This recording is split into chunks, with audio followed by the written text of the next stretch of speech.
Giornate finali intense a Castelvetrano per l'evento Sarduzza Fest. Convegno inaugurale questa mattina all'Hotel Altea Palace di Castelvetrano, degli ultimi giorni dedicati al Sarduzza Fest, un'iniziativa che ha per protagonista il pesce azzurro tipico della costa, compresa tra Selinunte e Sciacca.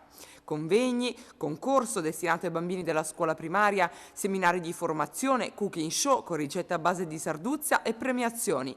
Questo e tanto altro è il Sarduzza Fest, che domani vedrà un'intera giornata dedicata alla formazione. Soddisfatto ed entusiasta il sindaco di Castelvetrano Vincenzo Alfano. Sindaco, col Sarduzza Fest abbiamo destagionalizzato. Abbiamo valorizzato un pesce povero che povero non è, perché abbiamo scoperto avere tantissime proprietà nutrizionali, ma non solo.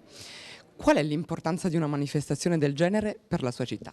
Beh, intanto perché promuoviamo una delle eccellenze del nostro territorio e poi perché lo abbiamo portato a conoscenza delle nostre scuole che hanno partecipato in maniera coinvolgente e oltretutto mangiando il pesce che normalmente i ragazzi non è la cosa che adorano.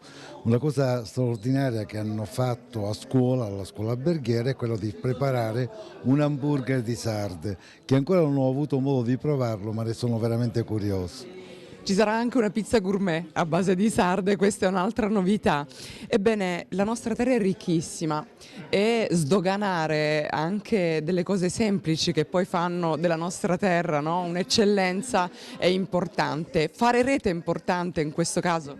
Assolutamente sì, fare rete, cercare di coinvolgere quanti più stakeholder possibile e poi fare conoscere il territorio, intanto al territorio perché poi possa far sì che si possa essere conosciuto anche altrove. È importante perché la Sarduzza, che noi pensiamo di riscoprire adesso, in realtà a fine Ottocento chi faceva la conservazione del pesce lo sapeva benissimo, tant'è che i palermitani si sono spostati da Palermo a Selinunte per venire a fare l'attività di conservazione in loco, perché bisognava conservarlo fresco appena pescato.